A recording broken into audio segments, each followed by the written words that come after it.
It is with great pleasure that I introduce our second keynote of the conference, Professor Sofia Roosevelt from the University of Virginia. As many of you will know, Professor Rosenfeld is the author of two incredibly important books which have really helped widen and enrich our understanding of the late 18th century, and in particular of the connections between intellectual and cultural history. The first, published by Stanford in 2001, is A Revolution in Language, a study of how the concern with signs was fundamental to the politics of the 1790s. The book very successfully brought together nationalist philosophy and the Enlightenment, great thinking of Condillac, but then showed how it was applied and turned into practical policy right through the revolutionary decade, with some wonderful chapters on sign language for the deaf, talking to savages, or indeed gestural motions on the Paris stage. The book, I think, is a very helpful way of trying to bridge intellectual, political, and cultural history, and actually has informed much of what Professor Rosenfeld has gone on to do since, which is looking at how abstract concepts become part of everyday experiences. This interest in the social life of ideas, I think, is even more pronounced in her 2011 book, Common Sense, winner of the Mark Linton Prize. Professor Rosenfeld gives us a genealogy of this term, whose meaning has fluctuated massively across the 17th and 18th century and down to our own day, and she manages to make something strange out of a term that we often take for granted. She shows how common sense, imagined to be something that was a point of unity and conformity in early 18th century thinking, especially the Scottish Enlightenment, had, by the end of the 18th century, become a clarion call for dissent. Throughout her research, and in keeping with this, she sought to excavate some of the subtle, embedded, and often unreflective norms of modern political behaviour. And I think we all look forward to the forthcoming project, looking at how he came to believe in the good of individual choice, that most ambivalent good of all. Her work has deep and often explicit affinities with that of Hannah Arendt, since she too is in dialogue with philosophical history. Like Arendt, Rosenfeld has been committed to seizing hold of some of the key operating categories of modern politics, and wants to show some of their surprising and unexpected histories. To quote from Common Sense again, common sense turned into a means to stir up conflict while seeming to do the opposite, an anti-political, political instrument that would become central to the emergence of the pragmatic face of democracy. An engaged intellectual who's ranged very widely, also in American history, British history, the history of Switzerland, she manages to have an incredible empirical range with real conceptual clarity. Common Sense, as the project should, is a book written for both experts and laymen, and I've tried it out on some laymen, and they love it. What's wonderful is that it really helps us think more critically about the present as well. Most pertinent for us today, Professor Rosenfeld has put immense pressure on the concept of sense, showing how it upsets any conventional distinction between belief, thought, and feeling. And yet she shows that it's crucial to understand this unstable compound of intellection, emotion, and morality if we want to understand the foundations, really, of both modern populism and democracy. In a review article from 2009, she encouraged us all to get thinking about feeling, pointing out how widely the study of the French Revolution has benefited from this approach. Her own work, I think, has been a model of what we might all gain from such an inquiry into feeling, both as historians and scholars, but also, I think, just as importantly, as citizens. Let me thank her again for joining us today and hand over to her for a paper on the sensory revolution. Thank you.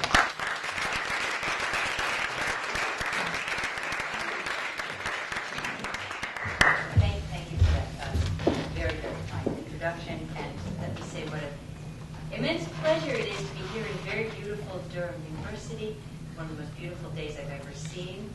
And such a wonderful hospitality here. And let me thank especially Julian Wright and the Society for the Study of French History. Let me thank Julian for an immense number of courtesies and hospitalities from microphones onwards.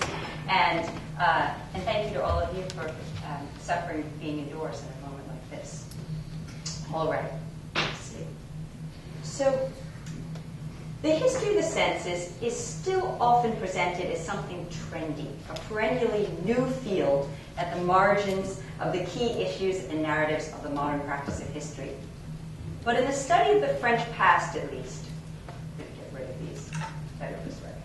But in the study of the French past, at least, there exists, as everyone in this room knows, a long and grand tradition of taking the senses seriously as an object of historical study in their own right, and as a key means to recover what we often call experience in the past.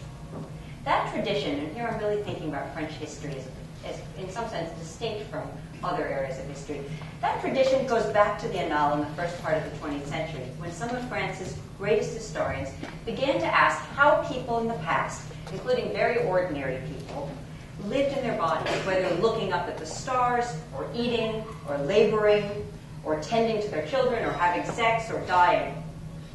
Lucien Febvre famously urged historians to re-quicken their ears, to intensify their ability to smell, and to reactivate their taste buds in their efforts not only to grasp the nature of daily existence in early modern France, but also to understand how differently the world was once perceived or sensed.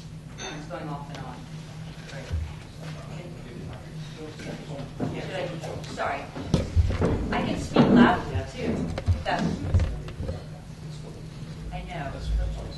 Try this one. Okay. Brief pause. Rip this off.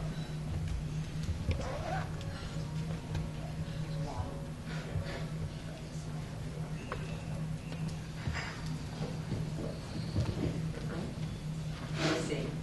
I'll keep speaking loudly and hope that maybe that works. Okay. Is that all right? Yep. Okay. Very good. Very good. Let me see. And where I was saying something about this idea that of the Annales, that one could use a reacquaintance with the senses as a way to imagine not only daily existence, but how differently the world was once perceived.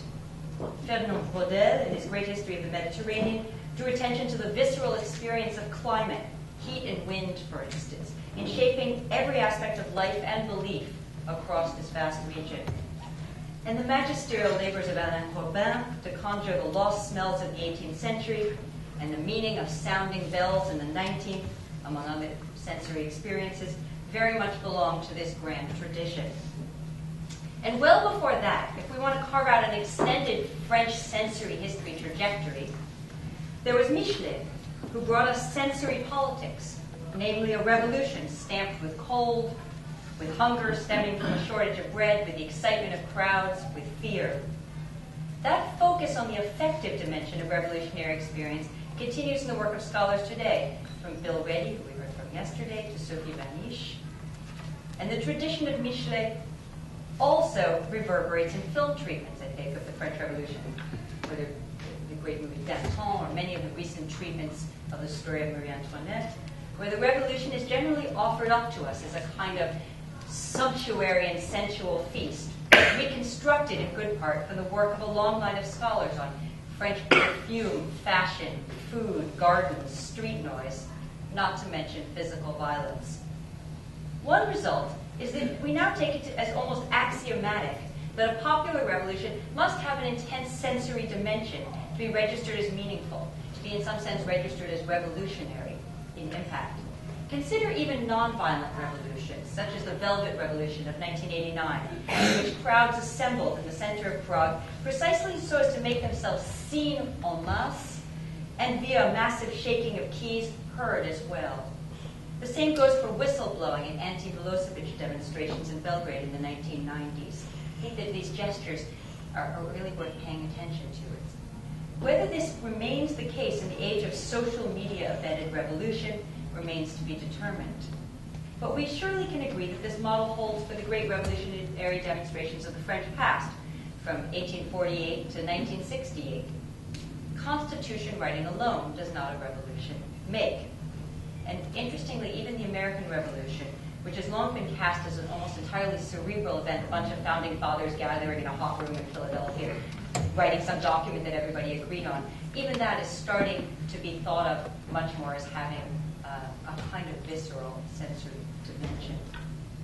What's odd, though, to come back to France, is that the other major and equally distinguished strain in our approach to revolutions more broadly, and especially to the French Revolution of 1789, is to imagine a political contest that centered almost entirely on language, discourse, and ideology, a battle of words, symbols, ideas, and interests, with lasting impact less on daily existence than on the making of democratic politics as a global intellectual model. Jonathan Israel's revolutionary ideas is perhaps the latest major entrant on this front, but this is a tradition that goes back to Tocqueville and really to Marx as well. And though neither fully neglected the sensory, for neither great post-revolutionary thinker was it what mattered most.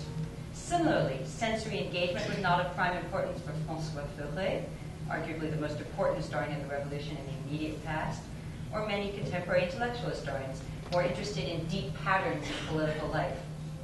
We're left now, as sometimes seen, less with the old battle between the revisionists and the orthodox Marxists that most of us probably read somewhere along the lines, and with a rather simple standoff between historians invested in revolutionary experience and those concerned with revolution as an episode in the history of political thought.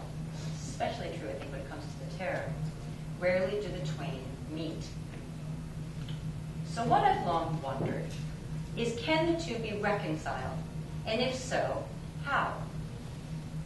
And what I want to propose is that the sensory is actually the locus of that possibility, precisely because sense perception is the core not only of lived social relations and experience, as if either could exist in some pure unmediated state, but also the abstract configurations that shape what's imagined to be the political or the social or even the public and the private. Indeed, the sensory could be thought of as the glue that holds everything together. This is not only a question of political practices, though even the driest ones like speech-making or record-keeping are at once bodily and aesthetic experiences too for participants and onlookers alike. And this is not only a question of political language or how we talk about the political realm, though the dominant metaphors and figures of speech of political theory are often derived from the body, and especially the world of sense perception, and rise and fall, like all metaphors, in some relation to lived experience, though rarely direct. When I say the senses give us a way to link the phenomenological on the one hand and the theoretical or the ideological on the other, what I really mean is that revolution entails, beyond the level of explicit theory or practice, the substitution, often violently, of one sensory regime for another. Or to borrow Jacques Monsière's umbrella term for the perceptual forms and boundaries that generally go unrecognized until they're toppled or at least challenged, one distribution of the sensible, that's his term, for another.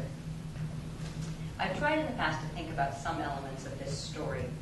I've written in recent years, for example, about listening as opposed to speaking as both a practical problem and a metaphorical problem in the early years of the revolution, and the related rise of a right to be heard. I've also written, as indicated before at some length, I fear, about common sense, an imagined faculty at the intersection of the other five, and its role as an idea and as a rhetorical tool in creating the populist dimension of modern democracy, but also anti-democracy and anti-revolution as well. Both projects have convinced me that to understand the French Revolution, but maybe really the history of democracy more generally, we need to take seriously the idea that revolution entails disruption in the dividing lines, not only around who can speak and hear, but around what is audible, what is seeable, and what is commonsensical at any given moment. And Paul is very, well, he's never that clear about anything, so I'd say he's very clear. He's not that clear. But he does clarify that he doesn't mean really, when talking about the distribution of the sensible, the aestheticization of politics in the sense of somebody like Benjamin. Rather, he means, and this is a quote, if this is helpful, it is a delimitation of spaces and times, of the visible and the invisible, of speech and noise, that simultaneously determines the place and the stakes of politics as a form of experience. What I want to say is simply that we need, I believe, a historical approach to the distribution of the sensible, to this question of what can be heard and what can't, and by whom and how, and when that shifts. And that a historical approach to the distribution of the sensible should help us think about both lived engagement in politics and thinking about politics alike when looking at the past. So to that end, what I'd like to try today is to take up what most of us now see as the key public ritual action that makes for citizenship in a democracy, namely voting, and consider it from the vantage point of the history of the census. I want to start, though, by acknowledging the path-breaking work of Malcolm Crook, who I believe is probably here somewhere. There he is, yes, very good, in filling in so much of what we know about the history of voting in the Revolutionary era, and especially the history of the secret ballot, which will be central to my story here. But my own goal is a little bit different from Professor Crook's, in that I'm interested in shifting uses of and feelings towards voting, especially balloting, as a way to re-periodize the French Revolution and ultimately to reveal the strangeness of the political sensory regime that we across the West inherited from it. In the first part of this talk, I will suggest via discussion of the evolution in voting practices and law that what we call the French Revolution really involved two sensory transformations. One in the years leading up to 1789 and accelerating up to 1794, associated with maximal transparency, where we all know, replacing the ideal of political opacity. And another, just as profound, if slower and less often noted, that started in Thermidor and was not completed until the eve of World War I, that had to do with limited, individuated opacity in the context of democratic transparency.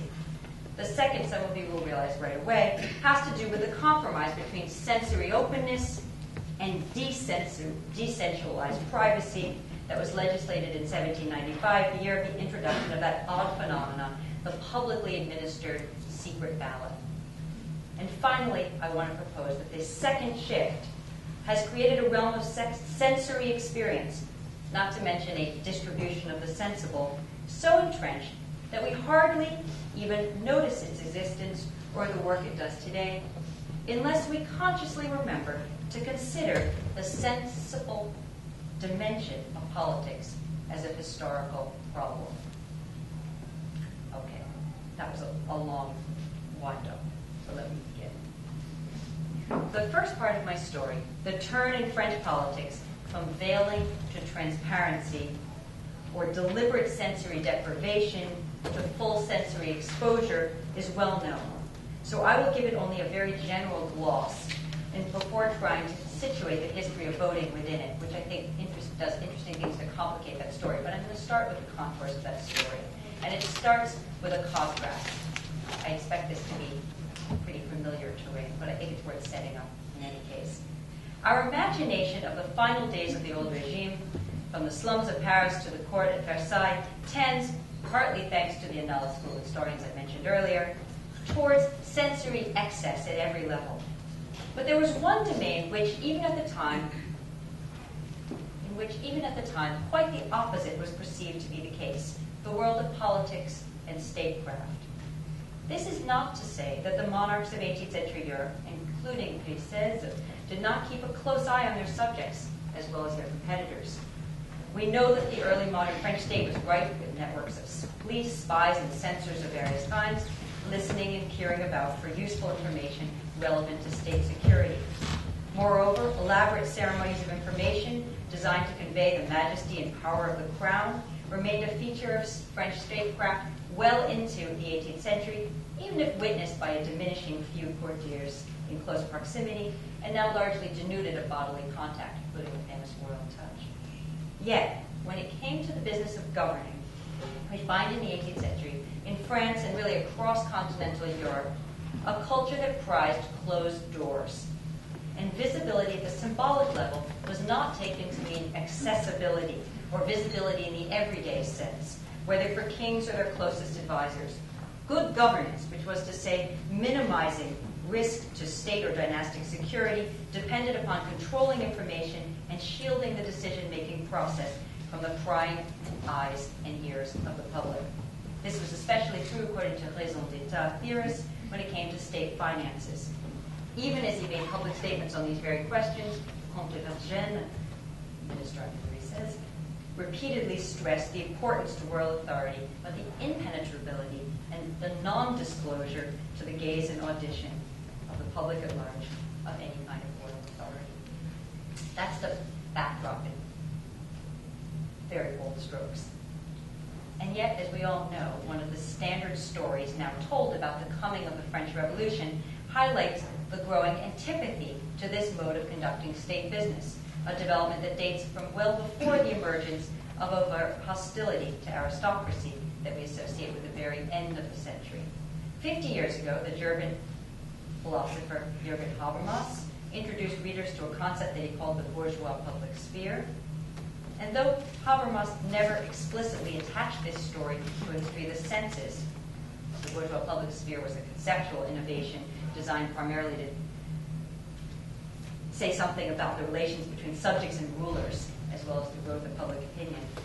He did identify one of its key attributes as a challenge to the politics of secrecy, a demand for what we now call openness and transparency when it comes to the circulation of information, official or otherwise. Habermas's narrative proved compatible in many ways with an even older story about the Enlightenment first formulated by the philosophes themselves. One of the chief innovations of the Enlightenment post-Locke was the fleshing out of an epistemology, often known as sensationalism, that began from the notion of the senses as the sole path to true knowledge. And in the wake of this conception of knowledge, a new transnational cohort of self-proclaimed intellectual leaders began to identify its chief function as primarily one of demystification, or full exposure to the eyes and ears of others, all that had previously been hidden or obfuscated. On a personal level, partisans of the Enlightenment encouraged a culture of sensibility, meaning alertness to emotions and passions as conveyed by the body itself. Fittingly, sincerity and frankness came increasingly to be associated with virtue. Sorry, let me read that sentence. Fittingly, sincerity and frankness came increasingly to be associated with virtue, and on a societal level, this epistemology produced a new pedagogy, to be advanced by the enlightened, that rested upon the senses as both conduits and receptacles of truths.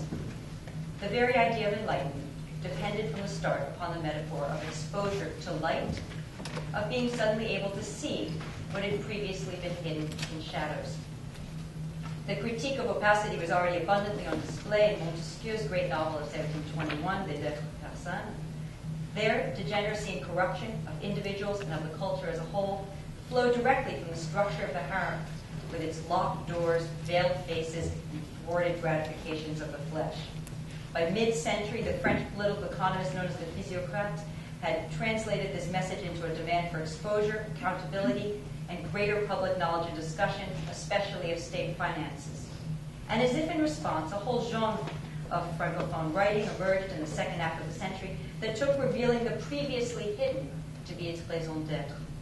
Consider the revealingly named My Lord All-Eye and My Lord All-Ear, the fictitious centerpieces of the anonymous serial publication L'Observateur Anglois. What was promised from this supposed cache of top-secret letters was nothing less than exposure to the public gaze, both of the mores of the French people and of the workings of their government, to an extent that all previous travelers' descriptions failed to match. I will put before your eyes, this is a quote, one correspondent writes to the other, the French people among whom I live, so to speak, in constant movement, unquote. For he explains, I will be your spy, and make up for the total scarcity of news in London of French doings by, quote, writing day by day what I've seen, read, and heard that is memorable, unquote. This is a spy whose goal is to turn the tables on the state and subject its greatest secrets to scrutiny. He will reveal all that is generally hidden, from the private lives of celebrated figures to rumors of financial matters generally only whispered in the halls of power. He will make his readers into eavesdroppers and voyeurs themselves. And in fact, by the 1770s, the French crown, too, as we all well know, had begun to appeal to public opinion, rejecting the old wisdom that politics should be an arena of secrecy or deception. The idea of publicity was most famously taken up by Louis XVI's Genevan finance minister, clear, Jacques Necker, whose response to the French crown's ever-growing fiscal crisis was, in the words of a German journalist, again using these metaphors related to sight that I hear over and over, to disclose to public view facts that until now have been vaunted among the most important state secrets. And even if we know that Necker cooked the books, we tend now to classify this shift, which can be described as a shift in the sensory dimensions of 18th century political life, as a crucial step in the creation of modern democracy.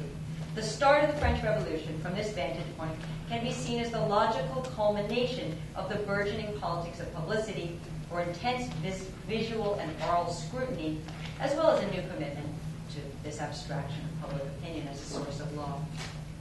From the moment of the creation of the National Assembly in 1789, revolutionary leaders promised that the business of making laws would become open to the public's sensory perceptions. All that transpired would be made audible, visible, and as a last resort, legible, as doors opened and sound barriers and blinders were removed. And I think it's interesting the way this happens at both a metaphoric level and in a lived fashion as well. Not to collapse the two, but they are not unrelated either, and that tension remains important. Moreover, the public, too, would make itself heard and seen from the streets of Versailles and Paris to the balconies of the Assembly's various meeting halls, where spectators immediately took it upon themselves to chant, clap, beat drums, put up placards, shout out threats, and otherwise make their presence perceptible to the representatives they were monitoring and to each other. And here the spatial dimension is, of course, really inseparable from the sensory one. Demonstrating and rioting became, to borrow from a recent account of the sensory dimension of the American Revolution, a form of, this is a quote, visible and auditory terrorism, unquote, on the part of ordinary people. And soon the revolutionary state began to harness this idea of maximal sensory exchange for its own purposes, using re-education by means of the senses, most famously through the means of civic festivals. It would not be enough simply to declare all men equal in the eyes of the new personified law. This is one of those metaphors in the Declaration of the Rights of Man that's not often talked about, but that the law is personified precisely because it becomes something that can see.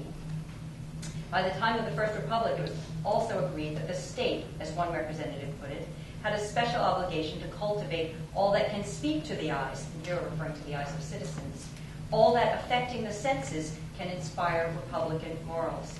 The multi-sensory experience of mass would find its political corollary. And transparency in the sense of full visibility and openness to scrutiny in all directions became the new ideal. As Lynn Hunt memorably explained this phenomenon, albeit without really lingering on the sensory dimension, quote, the Republicans valued transparency, the unmediated expression of the heart, above all other personal qualities. Transparency was the perfect fit between public and private. Transparency was a body that told no lies and kept no secrets. It was the definition of virtue, and as such it was imagined to be critical to the future of the republic, unquote. So what then of voting? The one activity that both conceptually and in practice eventually came to seem most essential to the realization of popular sovereignty. Interestingly, voting, too, became an increasingly transparent activity in the first years of the Revolution. But from the start, it contained the seeds of its own undoing, as an emblematic activity in this new distribution of the sensible. So I'm going to talk now a little bit about voting, precisely because I think it both amplifies this distinction, but also shows what happens to it in practice. Many Frenchmen had certainly voted prior to the Revolution.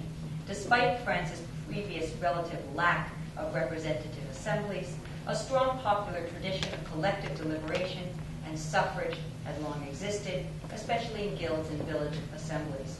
Active citizens continued to do so after the formation of the new National Assembly by employing a wide range of voting techniques, from standing in a show of support to paper balloting. But in the course of the Revolution, enthusiasm grew, especially among radicals in the Paris sections, for the idea of voting in ways that were public enough to be open to the scrutiny of all.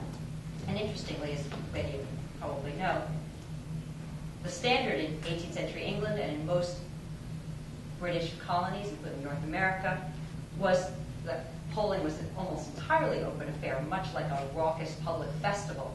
So in some sense, there's already an important distinction here between the French and the English traditions. The French, in a sense, are late to adopt this move. It was increasingly widely agreed, now we're talking about France again, that ordinary men were in the aggregate up to the task of choosing representatives precisely because ordinary perceptible capacity gave them enough know-how to make good decisions in the political realm. Or as Montesquieu pointed out in mid-century, they have only to base their decisions on facts that are evident to the senses. This argument reappears, for those of you interested, in the 19th century, when François Arago in the Chamber of Deputies in the 19th century wants to make a case for universal suffrage. He points to both photography and the ability to make political judgments as both based on very simple kinds of sense perception that would make universal suffrage possible. So this is a kind of a storyline that one can come back to, a changing sense not only how people should vote, but what voting entails in an epistemological sense. And though decisions meant in an age before party politics, electoral campaigns, or even stated candidates, simply judgment about the virtue and personal merit of possible representatives of the people, radical Republicans began pushing, circa 1792-3, for the act of voting to become public in a double sense, occurring under the watchful eyes of the community, as well as with the community's best collective interest in mind. In practical terms, I meant voting in public spaces by means of signs, whether gestural, visual, or acoustic, that could be observed or heard by every other voter and by the wider community as well. A rather updated version of Rousseau's fantasy of voting as a show of hands under a tree, an act designed more to reinforce communal consensus than to regulate between difference and partisanship and strife. At the time of the choosing of delegates for the Estates General in 1788, the first round of voting had already taken place in the open, both for the sake of determining the votes of illiterates and because the initial decision had less to do with competition among varied positions or factions than with the expression of a shared ethos. But the second round of voting had been conducted by written ballot, or scrutin, in an effort to eliminate excessive communal pressure on individuals making important choices. At the height of the Terror, in contrast, many revolutionaries insisted that all voting become a matter of standing up, doffing one's hat, raising one's hand, moving to one side of the room, or more often declaring one's preference à haute voix, ritual enactments that gained meaning precisely because they could be witnessed by the eyes and ears of all present. Now, I think there are interesting parallels here, too, with the interest in visual languages and orality over printed texts at exactly the same moment. In many instances, these acts were to be accompanied by ceremonial oaths and fraternal embraces, similarly intended to substantiate the sovereignty of the people and its unified general will. Secrecy, in contrast, suggested selfishness, or worse, the need for disguise. But as we all know, theory and practice often ran counter to one another in the early years of the 1790s. And in practice, reversion to limited secrecy in the filling out of written ballots often seemed like an important gesture in order to free people from pressures related to the past. And if you think we've sort of solved the question of just how transparent democracy should or shouldn't be, one need only think about something like the Edward Snowden situation today, which we're constantly debating what should be visible to all and what shouldn't and how. Moreover, the Republican push for full disclosure came at a psychological price, deep epistemological anxiety. Official and popular fear in the era of the Terror increasingly focused on the hunch that what was visible or audible was never the whole truth, that revolutionary images and utterances always hid behind them some other truth, disloyalty or bad intentions, or simply attachment to the past, that remained inaccessible to the eyes and ears of others. Such anxiety was in fact at the root of the punitive culture of the Terror, with its efforts to root out unseen and unheard impurities and to criminalize the harboring of deviant interior intentions. Think of the law of suspects, for instance. And one might even say this same kind of thinking produces the fall of Robespierre on 9 Thermidor year 2. And ultimately, fear of the limits of unbounded sensual perception as the path to utopia constitutes a key source of the eventual demise of the particular distribution of the sensible that I've been describing. One result continuing beyond our well-rehearsed tale of the expansion of publicity to a central value of the new revolutionary state, was a second sensory regime change that was equally important for the long history of politics. It is also one that has been much less well documented, in part because I think we tend not to think of questions of the senses and the political together. That was a turn, following the death of Robespierre, to the limited strategic reintroduction of compulsory veiling in popular decision-making, albeit this time within the new public sphere. This shift becomes clear once again when we look to the history of voting practice and law. Specifically, we need to consider the appeal of the turn back to an ancient idea known as the secret ballot. For in reaction against the terror, the Thermidorian political elite now concluded, in year 3, that it was efficacious to make voting shielded from full exposure to the senses of others, the standard means by which to determine the public's preferences, as well as to symbolically represent the sovereignty of the people.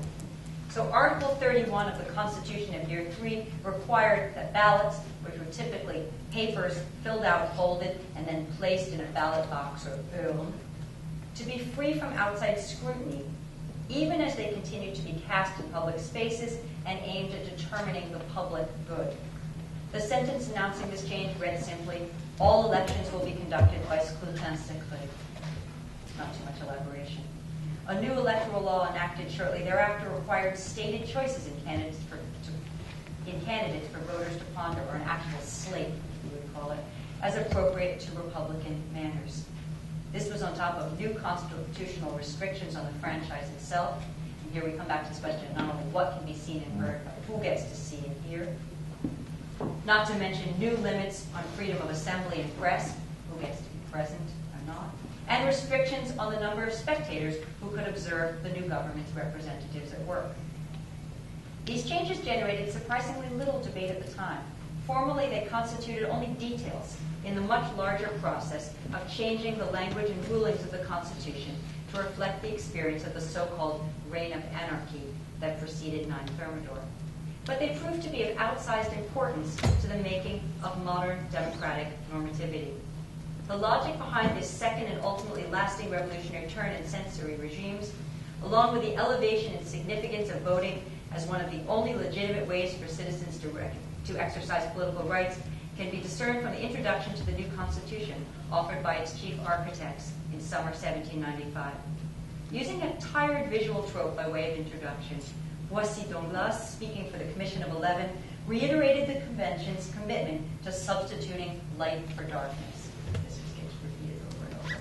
But in an effort to tame selfish passions deemed responsible for the terror, he now stressed the importance of boundaries and walls blocking perceptual access. For instance, the legislative body does not assist in any public ceremony and does not send thither any deputation. Also, he stresses divisions, including collectives and individuals, and a renewed control over who got to see and hear what, which is to say, inclusion and exclusion by means of the senses. On the surface, this was a compromise, a move away from full transparency and mass oratory that would not also raise the specter of total secrecy and silence, now unwelcome signs of a despotic past, or what the Constitution's chief architect called monarchical manners. But what legitimated this new arrangement was, Boissy Donglas explained, the appearance of a considerably more rarefied and individuated sense that he called literacy. As he put it in response to a new requirement that all future voters be required to possess the ability to read and write, which is really a remarkable shift in policy. A man is only truly independent when he does not need anyone to enlighten him about his duties and to convey his ideas. Since the use of printing, the faculty of knowing how to read should be regarded as a sixth sense, the development of which can alone make us truly men and thus citizens. You see here an attempt to shift the sensory foundations on which voting is going to take place. And with that, the practice of voting was not only reframed in 1795 as partially secret, an expression of interior personal sentiment rather than of the general will, but also given a new sensory foundation, the highly individuated experience of reading in the mediated world of print. Today, of course, today, the totally secret vote, dependent on some form of literacy, even if it's just recognizing symbols and pictures on certain kinds of ballots, has become the norm, enshrined as a key tenet of human rights doctrine. It's perceived to be essential both to individual liberty and fundamental to the workings of a healthy democracy. Candidates need now to be officially announced, usually with party affiliations. Collective results of elections must be publicized immediately and in all kinds of previously unimaginable media. Ditto for representatives' own voting in political bodies, which we think should be open to view. But individual citizens' decisions at the polls, whether about matters of policy or about the suitability of potential representatives, are understood to be private in the sense of not to be revealed to the eyes and ears of one's fellow citizens, even if we maintain a fictional investment in this private choice reflecting a concern with the public good. This is the process that we now unthinkingly equate with freedom, the way we believe most suited to guarantee the expression of interior inclinations and personal determinations free from corruption. But there was nothing obvious about this development in 1795. And in fact, it took more than a century for it to become anything like a global norm, not to mention a permanently cemented feature of French law. Opponents through the 19th century, in England and the US, every bit as much as in France, made themselves heard on both the right and the left, since the secret ballot was sometimes thought of as a means of mitigating pressure from above, and sometimes thought about as a means of mitigating pressure from below. Its opponents and advocates shifted rather considerably.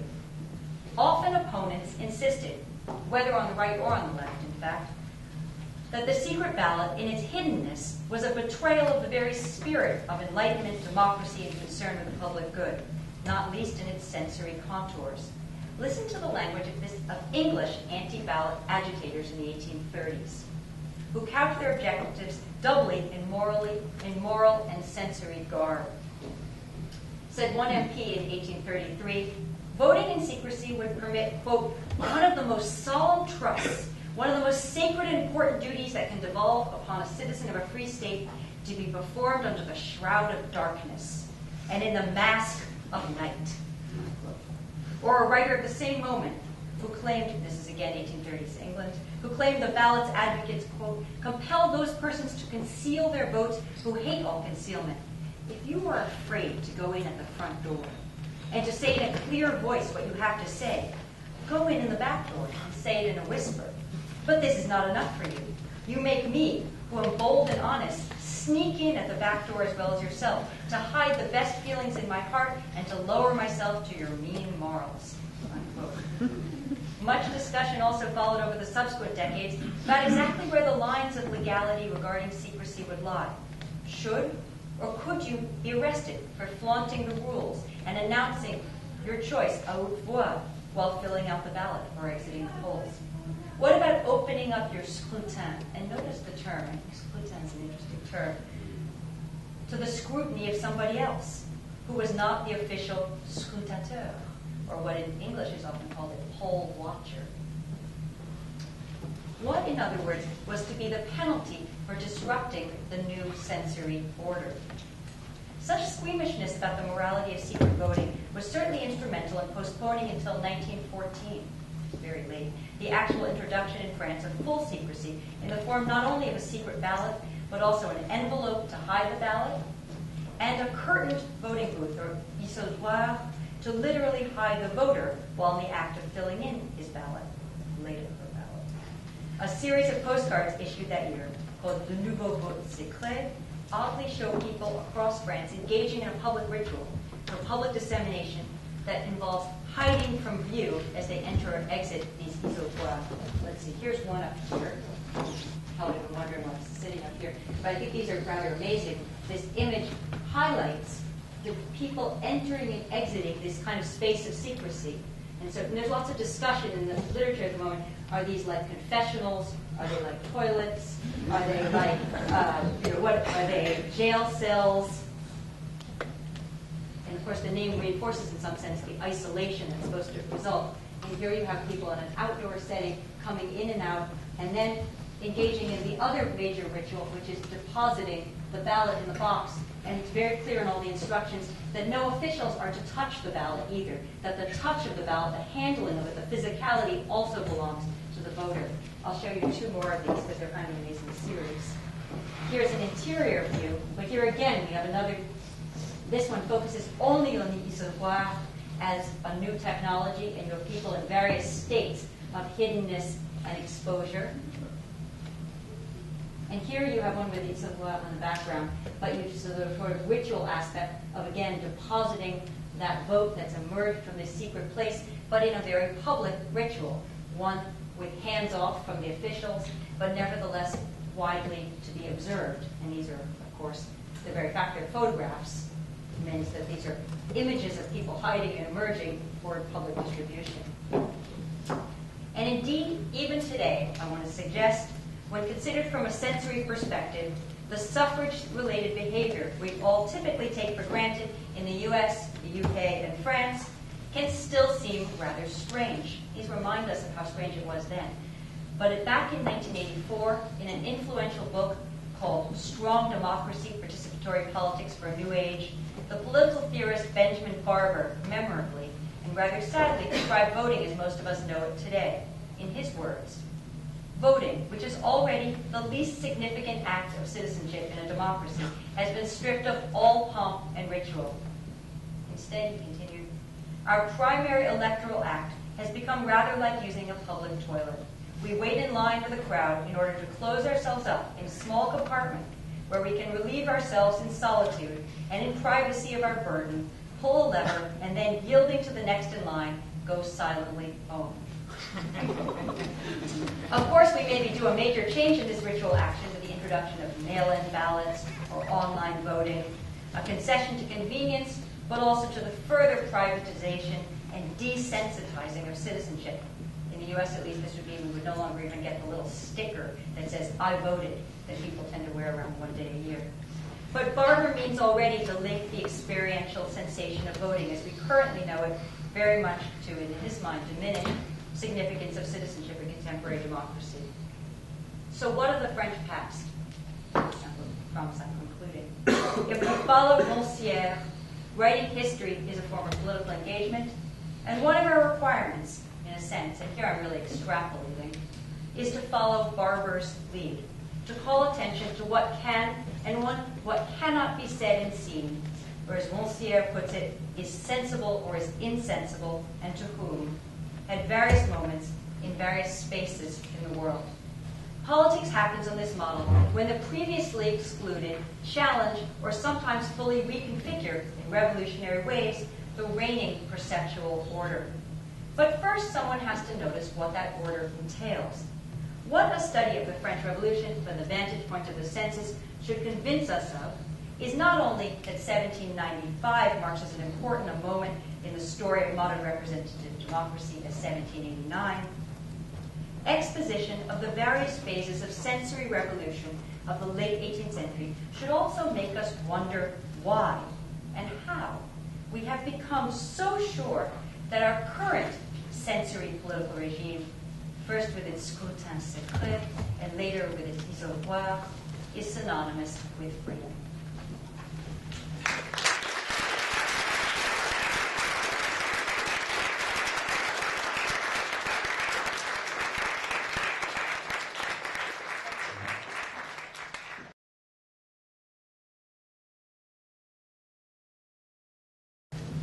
I think you were closing in at the end there on something I was thinking about 5 minutes earlier. And I just wanted to share that with you and see if we can. It seems to me that in the end what you're moving towards with that idea of increasing secrecy of the ballot is towards unaccountability of the voter to anyone. And in that sense, one might argue that this model of voting is in the end a kind of reconstructing absolutism, that the voter becomes as unaccountable as an absolute monarch in that moment of voting. And I think that was sort of in some direction what your conclusions were pointing to, that might have to be opened up, that we've got a sort of absolutism inside democracy. we're not accountable to ourselves for what we choose to do. That is one of the classic arguments against the secret ballot, is always that one is no longer responding to the community in some sense. One is not accountable for anything except private sentiments, and you're not supposed to be voting private sentiments in your role as citizen. And that argument crosses national boundaries and goes on. You can find arguments for and against as early as Cartwright is writing in the English context in the 1770s about that question about accountability and the secret ballot. I don't want to say that what we're looking at here is a return to the old regime, because I think that's way too stark a conclusion. But I do think that what emerges after 1795, and really, if I think really is a century of revolution, from 1795 to the First World War, is a reimagining of what sometimes gets called the public and private, but I think that's less helpful in some ways because those terms have so many different implications. But a reimagining of openness and closedness, accountability, and to whom, individualism and community, that's worked out very slowly and combines elements of both an earlier secret past and elements of this concept of transparency that emerges at the height of the revolution. Just coming in on that, Sophia, it seems to me that Rousseau would be delighted with the secret ballot because it eliminates the pressure of intermediary groups. It allows each citizen to express his little or her little fragment of the contributor or fragment of the expression of the general will without being messed with by subgroups or anything like that. And the other thing I wanted to ask you is, what about the Napoleonic plebiscites? Somewhere I had filed in my head that they were not secret ballot, but maybe I'm wrong. So precisely for this reason that you could see who was voting. So the turn back to secrecy increases obviously during the Napoleonic phase, where the Senate can't be observed in its actions. And I'm sure Malcolm Crook could tell us more about the actual how the voting took place during the various Napoleonic plebiscites, because there's kind of an evolving story of increasing and decreasing secrecy. But to start with your first question about Rousseau, so English radicals in the late 18th century, yes, would have agreed with what you just said, that to get away from pressure, to represent the people in total, the secret ballot was necessary. So universal suffrage and the secret ballot were really twinned as radical ideas from the 1770s onwards, with declining and rising fortunes. However, in the French context, the turn to secret ballots was often a conservative move. Yeah. And in the American South in the 19th century, the same thing happens.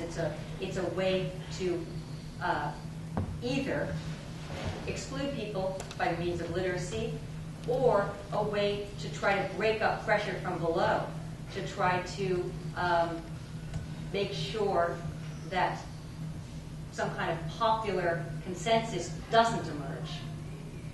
So the interesting thing about it is that the technology itself does not match one-on-one, I don't think, with any politics. It's a technology that has different valences in different moments, though it leads sort of inexorably towards a kind of individuated notion of freedom, with which we now rarely even question. I wondered if it were worthwhile to make a distinction between the pursuit of transparency, or just transparency itself, and voyeurism, which is a term that came up earlier in your talk. It struck me that voyeurism, as Mr. Allweir and all that, and all that precedes in the 18th century, has another kind of sensory quality or valence related to titillation. Yes. That in fact it has an even more kind of sensory potency than transparency itself. And the metaphor in my mind that I was thinking of is a nude beach, where suddenly a leg becomes a leg, and a breast becomes a breast, and or suddenly walking in Central Park in New York and seeing a person, I think God, this is really different, right? So that's a translation that was sort of, in fact, desensitizing. So I wonder if transparency itself doesn't have a desensitizing. That's a very interesting point. I agree entirely. So that almost all of the pre-revolutionary notions have more to do with voyeurism, with the peering through a keyhole, the spying, opening up what shouldn't be seen or what's forbidden in some way. Transparency suggests nothing is any longer forbidden because there isn't a taboo and you aren't looking through the keyhole in some sense. So I agree that it's sort of levels of titillation are entirely different. But there is this steady sense with these metaphors of the eye constantly running through the law is an eye, citizens have eyes, that the purview for view is constantly expanding, and the purview for audition is similarly expanding. But I think that's a really important point, that the sort of sensations associated with it may be very different. Sorry. Yes, thank you very much indeed for that. As you suggested, I've been working on the subject of late, but I've been tending to view these questions of secrecy, openness, essentially in spatial terms. So you've opened up a whole new dimension by attaching it to a sensory experience. But I think the point I'd like to stress, and what I think makes the French example of voting history so fascinating, is that they're, rather than being more of a kind of linear development, which you tend to see in the development of the secret ballot in Britain, is that there is an ongoing debate and constant tension in France, certainly throughout the 19th century, going down to 1914 and the advent of the isoloir, as you were saying. And I've described the voting during the revolutionary period as a secret ballot cast in public. Yeah. And I think that quite nicely encapsulates the fact that there is this ongoing tension between the private and the public. And I think you still see it here. You're right to say that largely today it has been resolved in terms of the sort of more private. And it is relatively rare these days, I think, to find anybody advocating open public voting anymore. I mean, the one person who comes to mind is Jean-Paul Sartre, who wrote a tract, I think, in the 50s, called Voter, c'est un piège à con. Voting is a sort of trap for the unwary, for the stupid. And he sort of echoed what Dave Andrews was saying by suggesting that effectively when you're voting in the isoloir, you're saying, I don't care about the public interest. I'm just doing what suits me and fits my sensibilities, and to hell with the community. Yeah, you sometimes get radical communitarians today, sometimes will advocate against the secret ballot and the whole system of voting, which has evolved as a kind of global standard for human rights. But it's true that it's rare to find anybody today making the argument that open voting would be a preferable means of determining public politics. Even as we continue to insist on open voting among our representatives in representative bodies. So there is an interesting distinction there between citizens and representatives. But it's precisely because it's so rarely questioned that it actually becomes an interesting topic, I think. How did we get to the point when this was so contentious, as late as 1914, that you had to have imagery showing what this was going to be like, that we now take this to be a kind of a global norm that simply stands for the proper functioning of democracy. Sorry, Beth. This is more of a comment than a question, but I was struck as your first, as the person who opened the floor this afternoon by something that came right at the end of your essay, which is the word exposition. And I have been thinking of other parallels throughout your talk, but this strikes me for its ecclesiastical ring also. Exposure, for example, in the Western Anglophone and French world, of the sacrament, with its own kind of ritualistic both publicity and secrecy. And so that immediately started a chain of thoughts in my mind between the pious practices of church communities in both the ages and the countries that you're speaking to today.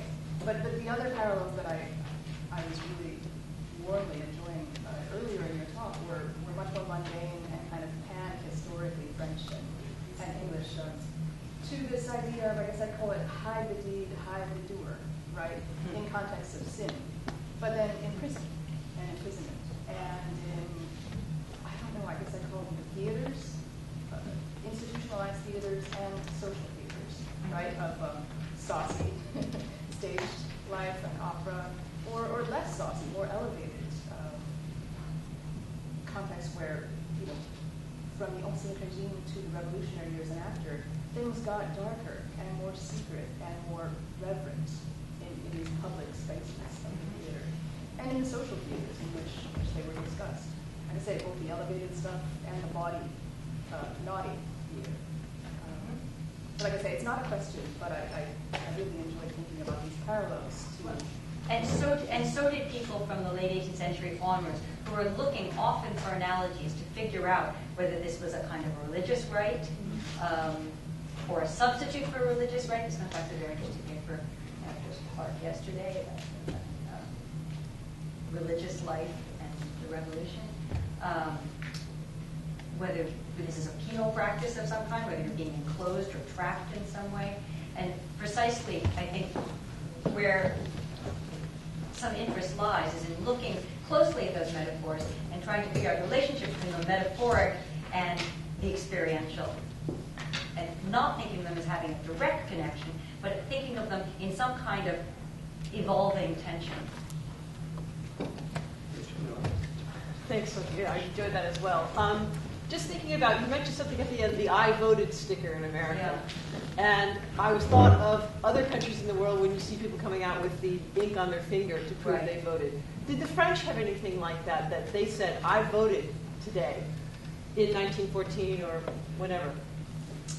Don't think I know. Is there any sense of that? Not that I'm aware of. I've never seen anything that indicates that. That's interesting, because it's true that if you look at the newspaper today, one of the most common photos you see is either of veiled women voting, which is a kind of the new phenomenon of, say, women voting in Afghanistan, or the person holding up the inky finger showing that they voted. And these have become kind of perceived to be absent.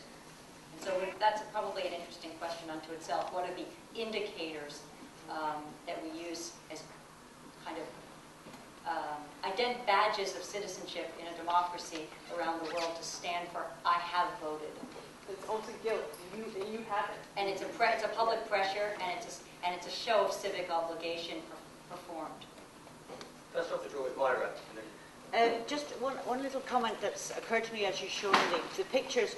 I mean, is there a way that we can you would describe deprivation of the senses? Because of course, this is a very masculine. Yes. These are very masculine pictures, and you know, it's sort of the kind of very bourgeois dressing of the sort of the weight of the sort of Third Republic politicians there, and sort of do you have a sort of a kind of a system of codifying the fact that there's a deprivation of the vote for women, that there was this sort of arrival of masculine suffrage in 1848, and then way ahead, and then of course there are the pictures of women voting in 1940s. It's all terribly formal, and I've got a specific question: were women actually even allowed into those rooms? No, and interestingly, it may be that the introduction of this kind of very formalized voting made it that much harder and slower for women to gain the vote, precisely because if you think of the alternative as, say, the kind of Georgian voting in England, with voting as a big drunken public spectacle with children present and lots of non-voters participating in the ritual aspects, in some ways it was a communal event. But very specifically, this is an event restricted to voters who are clearly delineated as men in possession of a certain, depending on the moment, of a certain amount of means and independence, who would perform, apart from even the eyes of the community, children, women, non-voters, this ritual. So I think and these postcards certainly reinforce that notion of a highly gendered and highly structured and probably highly respectable kind of enterprise. You've given a great talk about people casting their votes. Yeah. What about people counting the votes and doing the result? Who is allowed to see and who is allowed to touch people's ballots in the case of secret ballots, wherever they may be? So again, the rules are entirely different in different moments. But one of the key rules that now governs the kind of the proper voting by secret ballot is that nobody touches them or counts them until an official collection of scrutineers has collectively, and often the representatives of the candidates are sort of assembled to do so. So the rules on counting become much more formalized as well. When you no longer have a poll book and you're just checking people's names and writing next to them. And the voting, I mean, for instance, in the US, every state develops entirely different rules as to how long a wait there is before you announce the vote and how many people get to count it and where. There's much discussion in England and in France, and the rules change constantly. But it's the whole you're absolutely right that there is a whole separate procedural dimension about who gets to see, who gets to count it, who gets to touch, and how the vote is announced after the vote has taken place. And who's allowed to hear the announcement? And who hears and whether the announcement is made in writing or orally, how many hours should pass, by what media. I mean, these are all important I don't know how familiar you are with British announcements of elections, but you get the candidates up on the stage and they get their supporters cheering and booing and things like that. But, and then we've got the rule about, sorry, I'm cutting in, the rule, in France now, the social media has broken down has made nonsense of the announcements of 20h, nobody's allowed to say anything on the public radio, whereas, sort of tweeting and all sorts is going on behind the scenes, so that's another sort of breakdown of... So it is possible that we, like it or not, will see a real disruption in this now rather long-standing, century-long set of practices, precisely because the way we vote and the way we announce the vote may be highly affected by social media and new technologies in ways that won't by themselves, but in conjunction with new ideas about privatization and leisure and convenience, for instance, may, in a sense, create a new distribution of the sensible in fairly short order. That last point, and the first point as well. Last month, my wife, in company with all the other French citizens living in the United Kingdom, received a text message from the embassy with a code number. This code number, when fed into a computer site, gave her the access to another site, which offered her the right to vote. For 10 days before the actual vote took place in France, everybody in England, or French citizens in England, were happily voting for the Senator de Durham. You mentioned Snowden. This, to me, new technology like this, who's going to control it?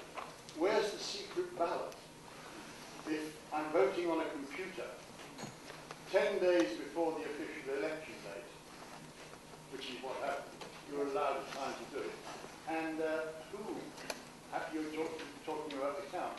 Is it, I have no idea how they counted them, whether it's an automatic machine, whether somebody sits in front of a screen and sees it coming up, in which case, one worries a little bit about the secrecy of a secret vote using modern technology, which, as we know, you mentioned Snowden again, is highly suspect.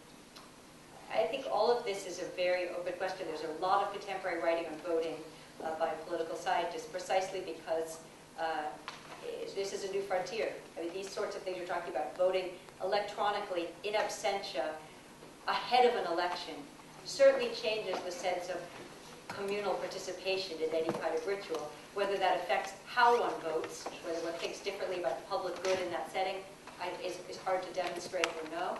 But this is obviously the new frontier for people who are in the business of thinking about and designing voting systems. Unfortunately, I think that's all we have time for, but please join me in thanking Sophia very much.